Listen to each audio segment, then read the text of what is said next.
Chapter 7. Nancy wondered for a moment if she'd heard right. Did you say killed? Dead? As a doornail? But how? Nobody knows for sure, the girl went on. But somebody found him about 20 minutes ago, and they say his neck's broken. She shivered. It's awful, isn't it? I heard the guy who found him is still throwing up. Personally, I'm sure I would have passed out.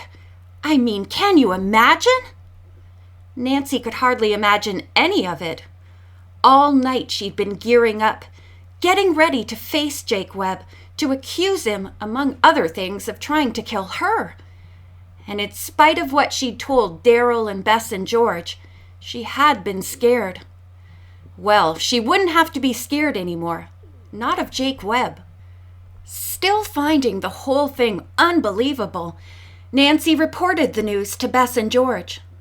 Then she climbed the front steps and went into school. As she moved through the main hall, she heard bits and pieces of conversation that told her a little more about Jake Webb's demise. Right next to the video lab, at the bottom of the stairs, hard cement stairs. Geez, no wonder the fall broke his neck. They say he's been dead for 2 hours. I wonder what he was doing here at 6 a.m. Probably planting a bomb. Too bad he fell first. Fell? The guy didn't fall, no way. Didn't you hear about his face?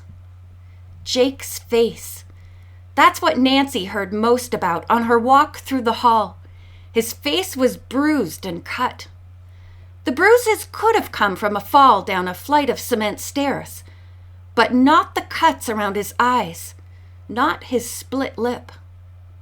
Jake had been in a fight before he hit the hard floor in front of the lab. And if that was true, Nancy thought, then he didn't fall. He was pushed. And if he was pushed, then her investigation had just taken a giant leap, from vandalism to murder. No one she heard even pretended to feel sorry that Jake was dead. And as she thought about Hunk, Hal, Connie, and who knew how many others, she realized that a lot of people around Bedford High would have wanted Jake to vanish. But who would have wanted it badly enough to give him that push? When Nancy reached the scene of Jake's accident, the police and the man from the coroner's office were still gathered there. The body, thank goodness, was gone, but the chalk outline remained. She knew that if she talked to the police then and there, they'd listen to her. They'd probably even ask her to join their investigation. But if she did that, she'd blow her cover. And if she did that, she might as well kiss the secrets of Bedford High goodbye. Since the police were busy at the stairwell, Nancy decided that then might be a good time to check Jake Webb's locker. She wanted to look at the contents of that shoebox before anybody else got to it. What besides Connie's bracelet had Jake stashed away? She was so busy wondering if Jake's locker would have any clues hidden in it that she didn't see Daryl until she bumped into him. Daryl, hi! Even with everything else on her mind, Nancy felt a warm rush of feeling at the sight of him. I guess I don't need to ask if you've heard the news. Hardly. Daryl took her hand, but he did it in an absent-minded way. I just talked to Mr. Parton, he said, his voice low enough that only Nancy could hear him. He told me to tell you it's murder, definitely. Nancy's eyes widened, but she wasn't really surprised. Did Mr. Parton say anything about me? About what I should do? Just that he wants you to stay on the case, Daryl whispered, and to handle it your way. Great, I was hoping he'd say that. Nancy breathed a sigh of relief and squeezed Daryl's hand. Now I can really follow some leads. She started to walk away, but Daryl held her back. Wait a second, he said. If Jake was the vandal, then your case is solved. You're into murder now, Nancy. I think you should back off. You've got to be kidding! Nancy couldn't help feeling insulted. Why should I back off? Do you think it's too complicated for me or something? Hey, no, I didn't mean that. Daryl's violet eyes were full of worry. It's just that it's probably going to get dangerous, Nancy. You don't have any idea what you're up against. No, I don't, but I'm going to find out. Nancy smiled at him. Thanks for worrying about me, but please try not to, she said. Really, I can take care of myself. Out of the corner of her eye, she saw Carla Dalton heading toward them, and she couldn't resist planting a kiss on Daryl's cheek. She wanted to anyway, but having Carla as a witness made it even more fun. Gotta go now, she told Daryl, with a twinkle in her eye. I'll talk to you later, let you know what I found out. The halls were still jammed with kids discussing the morning's main event, but luckily the final bell rang as Nancy reached Jake's locker. She was surprised that everyone was still marching to the sound of bells, on that day of all days, but it was a good thing old habits died hard. The hall cleared in a matter of minutes. Nancy pulled on a pair of rubber gloves. No sense leaving fingerprints for the police, and quickly broke into locker 515.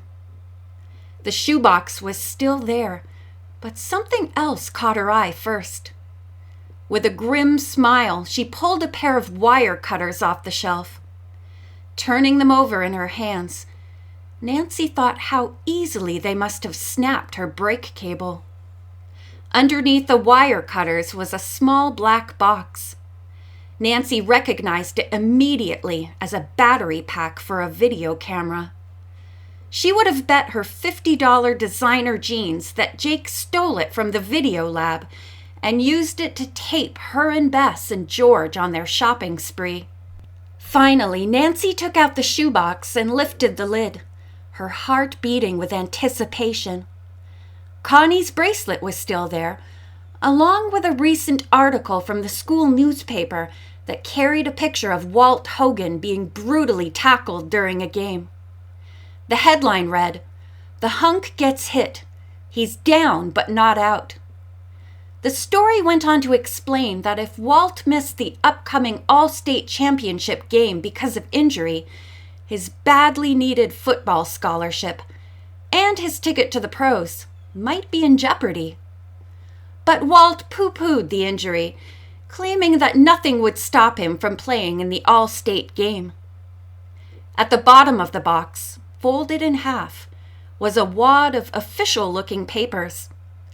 As Nancy opened them, she recognized them at once, without even reading the heading. They were SAT exams. There was just one difference between them and the ones she'd once toiled over. The set of exams in Jake's locker already had the answers marked in. Nancy studied the curious contents of the box, trying to make sense out of them. She was positive now that Jake was the Bedford High vandal. The battery pack and the SATs pretty much proved that. But looking at the bracelet, she wondered if he was also into stealing. It didn't really matter if he was, except for one thing. Someone had killed him, and Nancy was determined to find out why. The police were going to be asking the same questions, she knew, so she put the shoebox, the wire cutters, and the battery pack back where she'd found them. She closed the locker door and was trying to come up with an excuse for being late to her first class when a voice behind her said, "Well, if it isn't Nancy Drew, girl detective. You always manage to be right in the swing of the nastiest things." End of chapter 7.